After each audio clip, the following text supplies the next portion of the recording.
disertai angin kencang membuat sebuah pohon kedondong menimpa rumah milik Enti Sutisna warga Kampung Pasir Kolotol, RT 03 RW 02 Kelurahan Cibadak, Kecamatan Cibadak, Kabupaten Sukabumi, Senin, tanggal 13 September tahun 2021.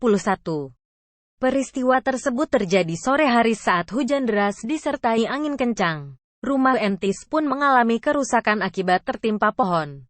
Pohon tidak hanya menimpa rumah Entis, tetapi juga kabel jaringan listrik dan optik internet, sehingga petugas BPBD dan damkar kesulitan mengevakuasi pohon. Sementara itu, pihak BPBD juga mengimbau dalam cuaca ekstrim saat ini agar selalu waspada. Terima kasih sudah nonton, jangan lupa like, subscribe, dan share ya!